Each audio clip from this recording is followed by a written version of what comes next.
안녕하세요. 아이 키우는 30대 엄마입니다. 결혼한 지는 이제 막 4년 넘어가네요. 시어머니와의 문제 때문에 매번 고생이었는데 이번 기회에 아주 제대로 해결을 받네요. 역시 말은 함부로 하는 게 아닌가 봅니다. 해결을 받다는 게 시어머니랑 극적으로 화해를 했다는 말은 아닙니다. 말 그대로 상황이 괜찮아진 거고 덕분에 저는 속이 다 후련하네요. 남편과는 3년 연애하고 결혼했습니다. 연애를 참 재밌게 했어요. 각자의 지인들 소개로 만나 연애를 시작하게 되었는데 우연찮게도 사는 곳이 정말 가까웠거든요. 두 사람 다 취직 후에 직장 생활 시작하면서 자취를 하게 되었는데 그쪽이 아무래도 혼자 사는 직장인들이 많이 밀집해 있는 지역이다 보니 그랬던 것 같아요. 주변에 지하철역 하나 있는데 회사 쪽으로 가는 방향도 똑같아서 아침 일찍부터 만나서 같이 출근을 했고 퇴근할 때도 시간이 맞으면 지하철에서 만나 집에 같이 돌아오고 했습니다. 퇴근길에 근처에서 식사도 하고 날 더우면 맥주도 한 잔씩 하고 그랬다 보니 동네 사람들 중 몇 분은 저희가 이미 결혼한 사이로 알고 있는 사람들도 있었어요. 가깝게 살면서 자주 보다 보니 그만큼 싸우는 일도 많았지만 단점보다는 장점이 더 많은 사람이었습니다. 남편은 자기 의견 확실히 말하고 싶은 게 있으면 말하고 자기가 잘못한 게 있으면 확실하게 자기 잘못 인정하고 사과하는 그런 사람이었어요. 그리고 언젠가부터 이런 사람을 두고 1등 신랑감이라고 하는구나 하는 생각이 들더라고요. 이심이면 전심이랬나 그때쯤 남편이 저한테 결혼하자고 청혼을 해왔어요. 주변 반응도 결혼 소식이 너무 늦게 나온 게 아니냐는 반응이었어요. 그러던 와중에 제 친한 친구 중에 결혼을 엄청 일찍 한 친구가 있었는데 반년 못해도 한 달 정도는 같이 살아보고 결혼을 정하는 게 좋다는 조언 아닌 조언을 해왔습니다. 앞에서는 결혼 선배로서 조언 고맙다고 했는데 속으로는 우리가 한 동네에서 1년 365일 중 거의 300일을 붙어 있었는데 별 걱정을 다 한다고 생각했습니다. 그런데 그 친구가 맞는 말을 한 거였어요. 자주 본다고 해서 그 사람의 모든 걸 알 수 있는 건 아니더라. 같이 살아보기 전까지는 눈에 안 보이는 것들이 더 많다는 사실을 말이지요. 다행히도 제 남편은 결혼 전에 제가 생각했던 1등 신랑감에 가까울 만큼 결혼 전과 결혼 후를 비교해서 다른 점이 거의 없었어요. 다만 단 한 가지 결혼 전에는 몰랐던 단점을 하나 알게 되었습니다. 굳이 따진다면 남편의 문제는 아니었어요. 바로 시어머니가 문제였지요. 저희가 연애 기간이 워낙에 길었다 보니 결혼 이야기 나오기 전부터 어느 정도 시어머니하고 왕래가 있었어요. 자취하던 아들 자식 걱정된다고 반찬 주러 오셨던 걸 산책 다녀오는 길에 집 앞에서 우연찮게 마주친 적이 있었거든요. 본의 아니게 그때 처음 인사를 드리게 되었지요. 그때는 인상도 좋으셨고 말투도 엄청 나긋나긋하셨던 분이셨어요. 그래서 시어머니에 대한 인상이 저한테는 되게 좋았죠. 결혼 준비하면서도 이렇게 자상하신 분이 또 있나 싶었는데 결혼하고 나니 그런 모습은 마치 제가 꿈이라도 꾸었던 것 마냥 찾아볼 수 없었습니다. 기본적으로는 제가 봤던 좋은 분이 맞긴 했어요. 하지만 그건 주변에 저희 말고 다른 사람이 있을 때뿐이었지요. 시어머니가 본 모습을 드러내는 데는 결혼하고 단 3개월도 지나지 않아서부터였어요. 그리고 제가 몰랐던 게 하나 더 있었는데 남편이 이런 시어머니한테 꼼짝도 못하는 사람이었다는 거예요. 연애할 때 제가 봤던 모습은 이성적으로 판단하고 사리분별이 확실한 사람이었는데 평소에는 그런 모습이지만 시어머니 앞에만 서면 아무 말도 못하고 가만히 있는 허수아비같이 행동하더라고요. 하지만 그 정도가 그렇게 심각하지는 않았습니다. 안부 전화 좀 자주 하라는 둥, 아들 아침밥은 꼭 챙겨서 출근시키라는 등 그냥 주변에서 몇 번은 들었을 법한 사소한 것들을 요구하셨죠. 저한테 직접적으로 잔소리를 한다거나 소위들 말하는 시자 갑질을 했던 적은 없었습니다. 그런데 단 한 번의 일을 가지고 시어머니가 본 모습을 드러내기 시작했어요. 그때가 결혼하고 처음 만난 시어머니 생신이었는데 그래도 처음이니 저도 제 나름대로 좋은 모습 보이려고 생신상까지는 아니어도 아침 일찍 일어나 미역국 한 솥 끓였고 미리 준비해둔 시어머니 생일 선물도 챙겨서 시댁으로 출발했어요. 시어머니는 제가 끓여놓은 미역국을 보더니 당신은 소고기가 들어간 것보다 북어가 들어간 미역국을 더 좋아한다니 어쩌느니 하면서 너는 어떻게 된 며느리가 시어머니 취향을 이렇게 모를 수가 있느냐며 잔소리를 하셨습니다. 생일 선물도 받아보시고는 다른 집 며느리는 시어머니 생신에 명품 선물 척척 해준다는데 너는 고작 화장품을 사왔느냐고 하면서 역정을 내더라고요. 평소에 네가 내 피부를 보고 얼마나 쭈글쭈글하다고 생각했으면 주름 개선 화장품을 사오느냐고 말도 안 되는 억지를 부리면서 말이죠. 당연한 소리겠지만 제가 평소에 시어머니 피부가 안 좋다고 생각해서 그런 화장품을 산 게 아니었습니다. 생신 선물을 뭘 할까 생각하다가 시댁에서 시어머니가 똑같은 화장품 쓰고 있길래 그걸로 준비했던 거였어요. 누가 봐도 명품 선물이 아니라 짜증을 내고 있다는 걸 알고 있었습니다. 그때 남편이 처음으로 제 편을 들어줬어요. 정확히는 제 입장을 대변해줬다고 하는 게 맞는 것 같네요. 이 사람이 어머니가 어떤 미역국 좋아하는지 몰라서 그런 거지 알고 그랬겠냐고. 그리고 우리가 지금 대출도 많고 경제적으로 여유 있는 상황이 아닌데 무슨 명품 선물이냐고. 명품 선물은 형편 나아지면 다음번에 꼭 해드리겠다는 식으로 말을 해줬습니다. 솔직히 저는 이게 제 편을 들어줬다고 느껴지지는 않았거든요. 제 편을 진짜로 들어주는 거였다면 단호하게 그러지 마시라고 한마디 하는 게 맞는 거 아니겠어요. 그런데 시어머니는 그걸 그렇게 받아들이지 않았어요. 아들이 결혼하더니 엄마보다 마누라를 더 챙긴다고 하면서 며느리 잘못 봐서 아주 집안이 파탄이 나는구나 하면서 고래고래 소리를 지르셨죠. 남편은 그렇게 나오는 시어머니한테 말대답 한번 못하고 곧바로 죄송하다고 사과부터 하더라고요. 시어머니가 니들 꼴도 보기 싫으니 썩 꺼지라고 하는데 말 한마디 못하고 저를 데리고 집 밖으로 나오더라고요.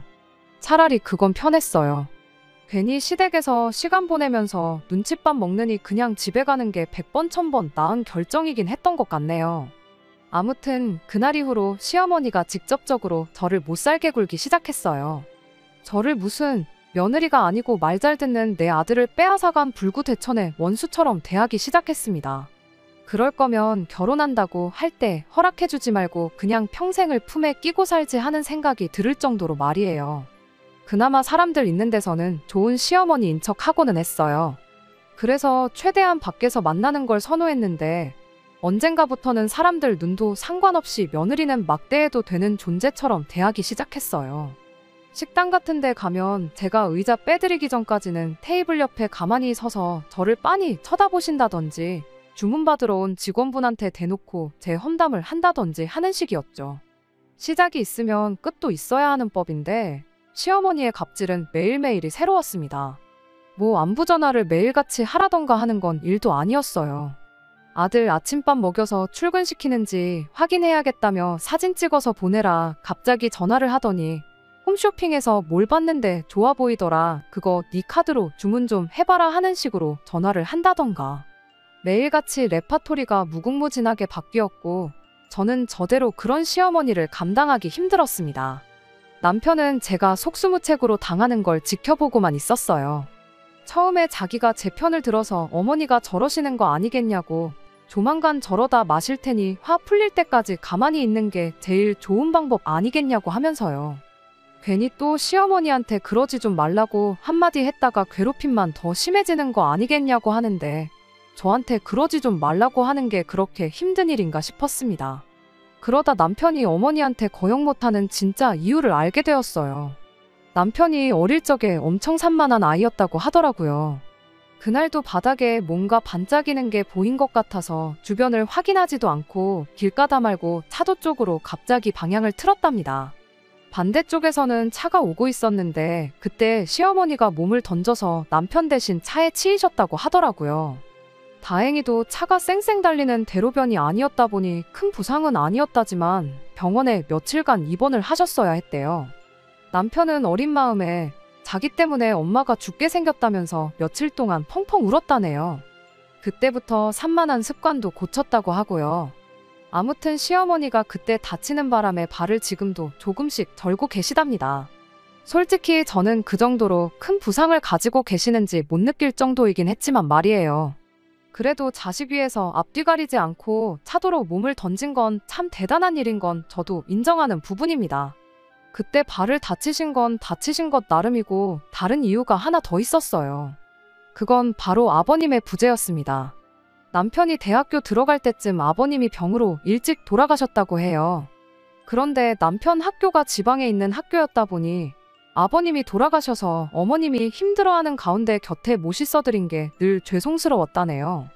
대학교에, 군대에, 남편의 20대 초반은 항상 어머니와 떨어져 지내야 하는 일들 뿐이었고 거기에 취직하면서 자취를 시작하게 되었으니 어머니가 평소에도 얼마나 외로우셨겠냐며 혼자 지내시는 어머니 마음 쓰게 하거나 기분 상하게 하는 일은 하고 싶지 않아 하던 게 언젠가부터는 당연한 것처럼 돼버렸던 거예요. 그런 비하인드 스토리가 있는진 몰랐지만 한편으로는 시어머니가 그렇게 애지중지하는 아들한테 저한테 하듯이 행동하신 적은 한 번도 없었을 테고 직접 당해본 적도 없으면서 무작정 참으라고 하는 게 참 속편한 소리 하고 있구나 싶었네요. 의도한 건 아닌데 출퇴근이 수월하다는 이유로 신혼집을 시댁에서 엄청 가깝게 구한 게 정말 낭패다 싶었어요. 주말이면 시어머니가 저희 집에 찾아오거나 아니면 저희가 찾아가거나 해야 했거든요. 말씀드렸다시피 결혼 전만 해도 연애랑 결혼은 다른 이야기다 하는 발에 그건 말도 안 되는 소리다 하던 저였는데 이제는 생각이 완전히 바뀌어 버렸어요.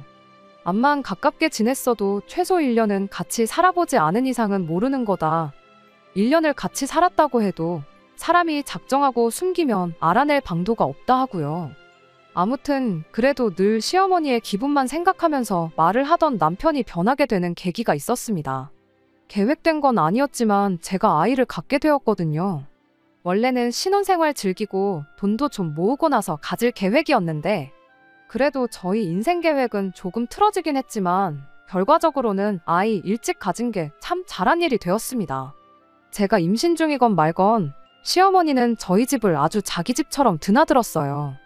한참 마음의 평정을 유지해야 할 때 제가 받는 스트레스는 여전했고 어머니한테 거역 못하겠으니 저보고 참으라던 남편의 반응도 여전했습니다. 보통 시어머니가 저희 집에 오시면 그냥 가는 법이 없었어요. 어떻게든 흠 하나 잡아서 한마디 하고 가셨거든요. 냉장고에 야채라도 하나 시들어 있으면 그날은 아주 귀에서 진물이 나올 정도로 잔소리를 들어야 했습니다. 그날도 똑같았어요. 아마 유튜브 같은 데서 두부 가지고 무슨 음식을 하는 영상을 보고 얼마 지나서였던 것 같아요.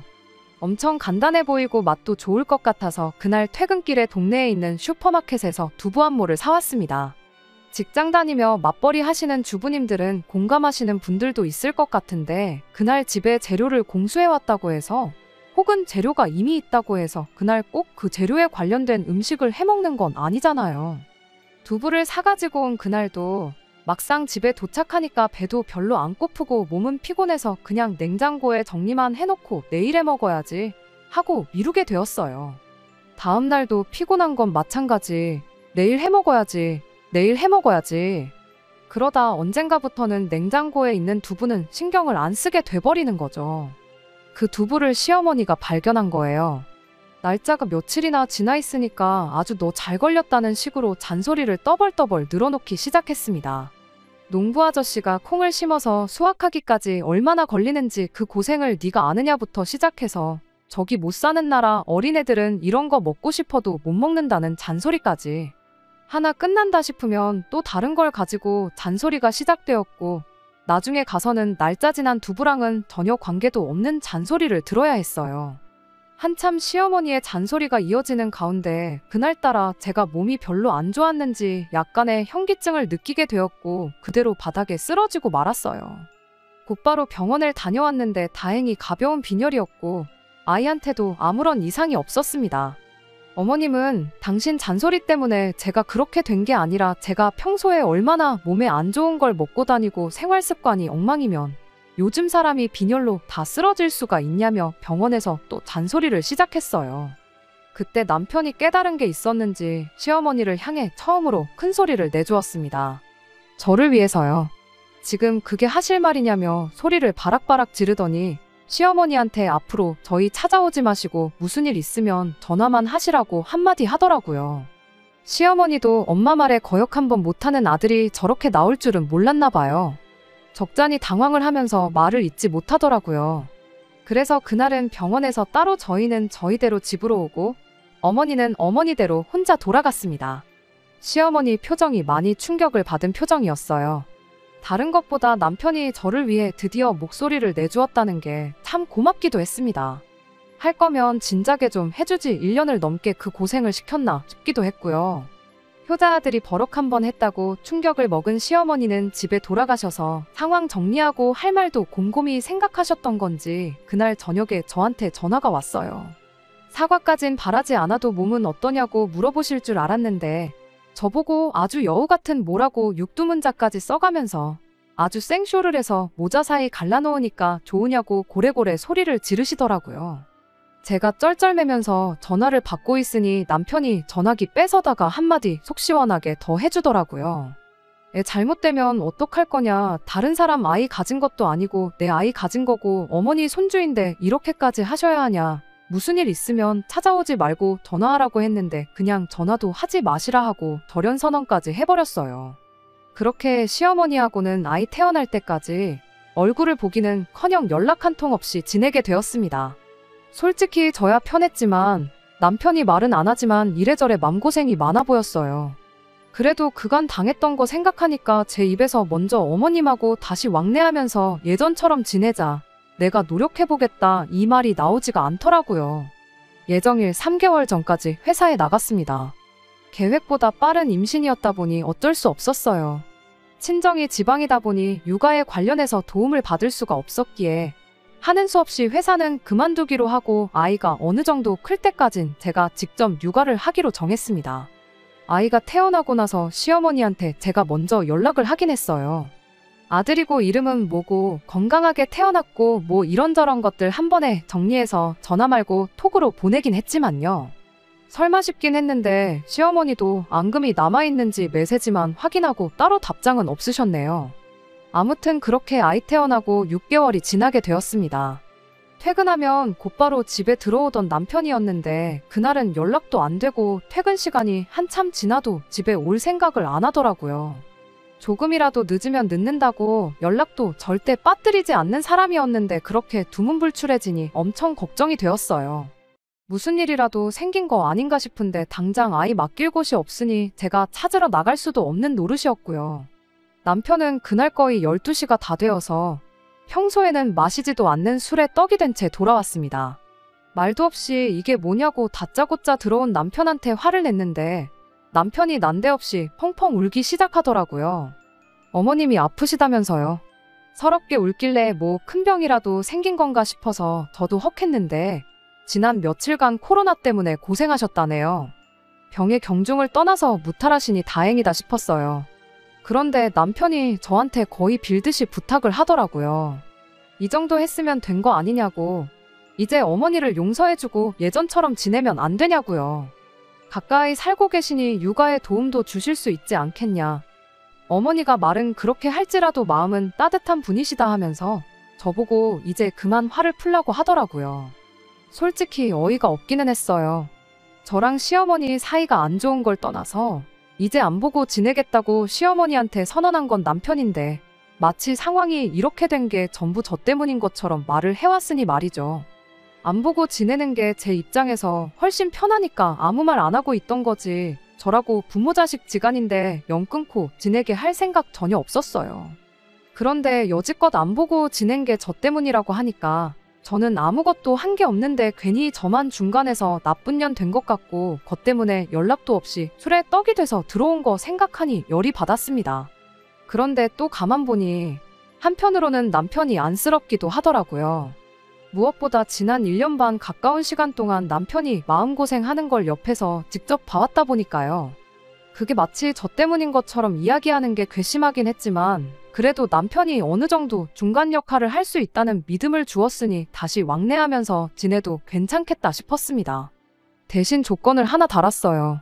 다시 연락하고 지내는 거야 내가 해라 마라 할 건 아니지만 그렇다고 해서 예전처럼 돌아갈 생각은 전혀 없다고요. 말인즉슨 시어머니가 시도 때도 없이 우리 집 와서 살림 간섭하고 그러는 일은 없었으면 좋겠다고 그것만큼은 지켜달라고 했습니다. 닭똥 같은 눈물을 펑펑 흘리던 남편이 제 말을 듣더니 얼굴에 화색이 돌더니 고맙다고 아주 난리법석을 떨었어요. 좋아하는 걸 보니 또 그간 혼자서 얼마나 끙끙 앓았기에 저러나 싶어서 안쓰럽기도 하고 한편으로는 진짜 나 때문에 연 끊고 지냈다고 생각한 건가 싶어서 어이없기도 하고 뭐라 말로 표현하기는 힘든 기분이었습니다. 그날이 금요일 저녁이었는데 남편이 다음날 아침 일찍부터 저를 깨우더니 시댁에 가자고 하더라고요. 술을 진탕 마셔서 늦게 일어날 줄 알았는데 이미 저보다 먼저 일어나서 시어머니한테 오늘 애 데리고 가겠다고 연락도 해놓은 것처럼 보였습니다. 어머니한테 손주도 보여드리고 싶고 얼마나 이 순간을 기대했겠나 싶어서 그러려니 하고 따라갔어요. 시댁에 도착했는데 시어머니도 표정이 엄청 기뻐 보였습니다. 워낙에 급작스럽게 연락이 닿았다 보니 어머님도 경황이 없었던 것 같은데 그 와중에도 아들 내외 온다고 집에 있는 재료로 대충 아들이 좋아하는 반찬이며 찌개며 끓여놓으셨더라고요. 감격에 모자상봉에 우리 아이도 엄청 이뻐해 주셨고 다 좋았는데 단 하나 안 좋은 게 있었어요. 시어머니가 저를 보는 표정하며 말투까지 아직 저에게 쌓인 앙금을 다 풀지는 않으신 것 같더라고요. 결국엔 시어머니도 그간 영 끊고 지낸 게 저 때문이라고 생각하고 계셨다는 생각을 지울 수가 없었습니다. 그리고 그 이후로도 문제가 끊이질 않았어요. 남편이 주말만 되면 어머니가 손주 보고 싶어 하신다며 시댁에 가자고 저를 보채기 시작했거든요. 육아 때문에 직장 그만두고 전업주부가 돼버린 덕분에 시어머니 보기 싫다고 시댁에 안 간다고 하기는 조금 그런 부분이 있었어요. 하는 수 없이 남편이 가자고 할 때마다 시댁에 다녀와야 했습니다. 그래도 핏줄이라고 아이는 엄청 이뻐해 주셨는데 그래도 시댁에 가기 싫은 건 여전했어요. 시댁에 가면 시어머니가 저를 위해 몰아놓은 집안일을 제가 해야 했거든요. 요즘 들어서 발목이 시큰거려서 집안일을 하나도 못하겠다고 하셨는데 솔직히 그게 거짓말이고 어떻게든 며느리 부려먹고 싶어서 장꾀를 부리신 거라는 건 안 봐도 뻔했습니다. 하지만 남편이 좋다는데 알고도 당해드렸어요. 아무래도 저희가 주말에만 시댁에 찾아갔다 보니 시어머니도 집을 일부러 어질러 놓는 데는 한계가 있었거든요. 집안일 그거 못 빨래는 세탁기가 해주고 집이 대궐처럼 넓은 것도 아닌데 청소기 돌리는 것도 10분도 채 걸리지 않는 일이었고 설거지도 많아봐야 이틀치 3일치 정도밖에 되지 않았으니 그냥 좋은 게 좋은 거다 생각하고 최대한 남편 기분 생각해서 시어머니 장단에 놀아놔줬어요.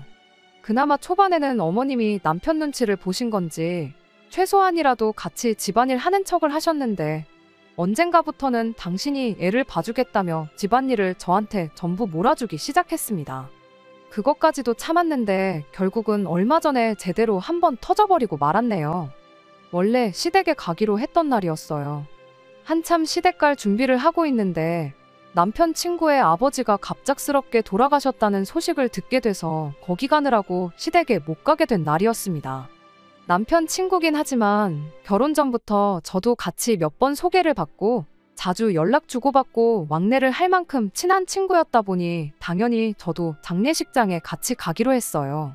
부랴부랴 옷 갈아입고 일단 시댁으로 먼저 향했습니다. 시댁에 도착해서 어머님한테 아이만 맡겨놓고 바로 장례식장으로 출발할 생각이었어요. 그런데 시어머니가 너는 어딜 가냐며 저를 붙잡더라고요. 그동안은 발목 핑계를 대면서 아파서 못했다고 변명이라도 하셨는데 그날은 아주 단도직입적으로 말을 하시더라고요. 너 온다고 집 청소고 설거지고 빨래고 하나도 안 해놨는데 그냥 가면 어떡하냐고. 아들 친구 아버지 장례식장에 너까지 갈 필요가 뭐가 있냐면서 너는 남아서 집안일을 하라며 저를 붙잡더군요. 남편은 차에서 기다리고 있던 상황이었고 시어머니는 도통 저를 놓아줄 것 같지 않아서 남편만 먼저 출발시켰네요. 저는 나중에 택시 타고 가던지 하겠다고 했고요.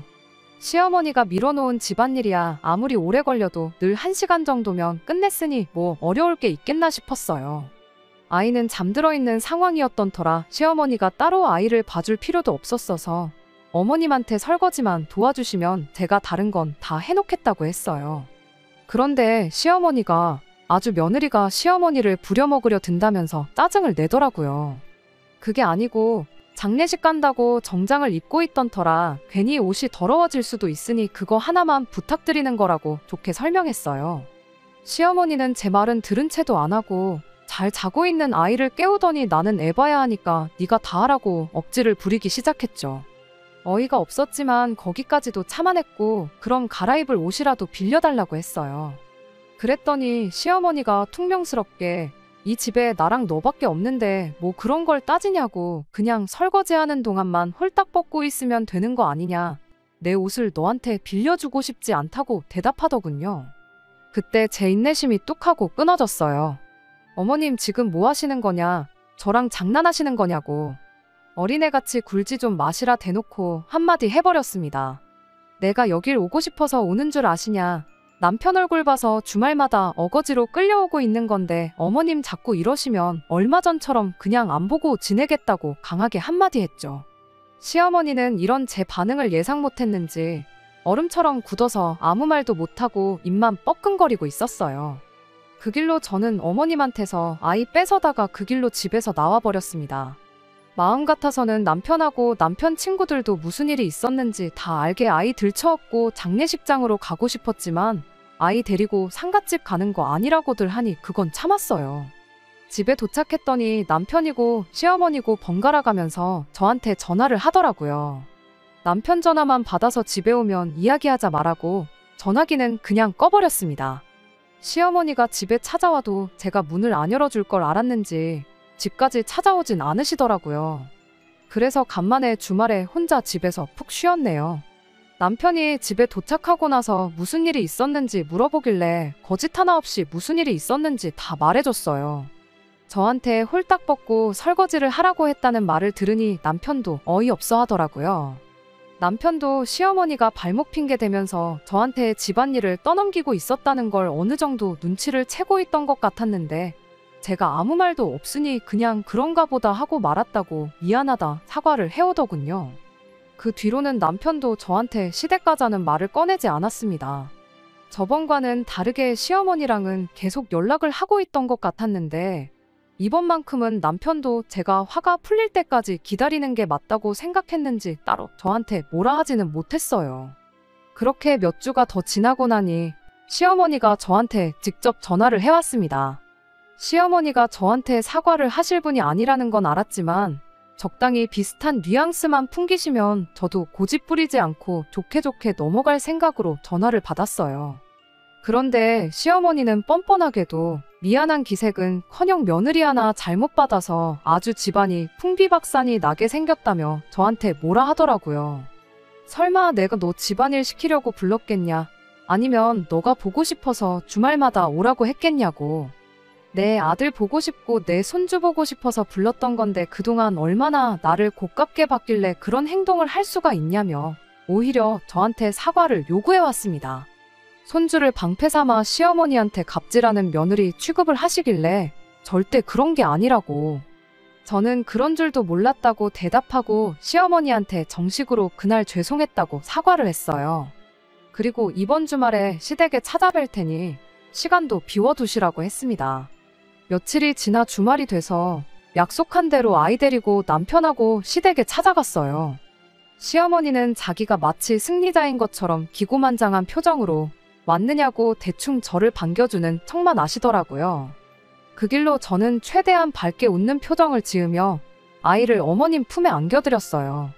제가 그동안 어머님 뜻도 제대로 이해하지 못하고 오해하고 있었다고 죄송하다고 다시 한번 사과도 드렸죠. 그리고 어머님한테는 남편하고 아이 좀 잘 부탁드린다 말하고 현관문으로 향했습니다. 시어머니가 무슨 일인가 하는 표정으로 너는 어딜 가느냐고 묻더라고요. 제가 대답했어요. 어머님이 그건 왜 궁금해 하시냐고요. 아들하고 손주 보고 싶어서 그런 거지. 저 보고 싶은 거 아니라고 하지 않으셨냐고요. 굳이 보고 싶지도 않은 사람인데 제가 굳이 여기에 있을 이유가 없지 않냐고. 저는 따로 약속 잡은 게 있으니 아이랑 남편 좀 부탁드린다 말하고 후다닥 시댁을 빠져나왔습니다.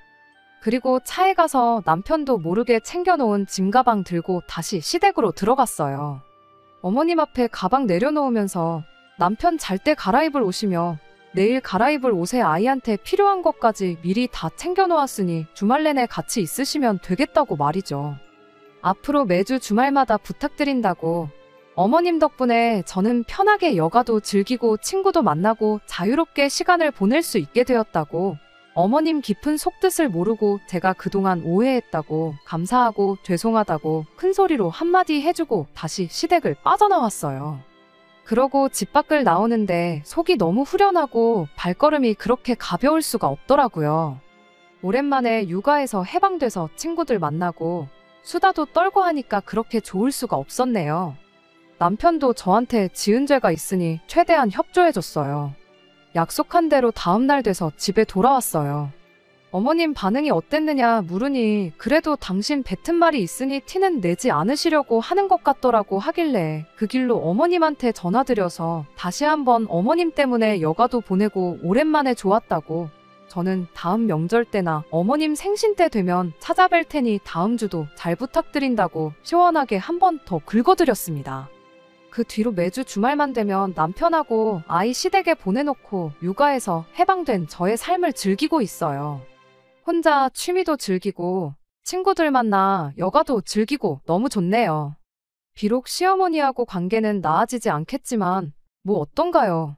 고부관계가 어느 한쪽이 일방적으로 맞춰주기만 한다고 정상이 되는 게 아니란 걸 깨달았는데 어머님이 먼저 양보해주기 전까지는 저도 절대 양보 안 하려고요. 끝까지 들어주셔서 감사합니다. 오늘의 사연은 여기까지입니다. 구독과 좋아요, 알람 설정 부탁드리고 더 좋은 사연으로 다시 찾아뵙겠습니다. 감사합니다.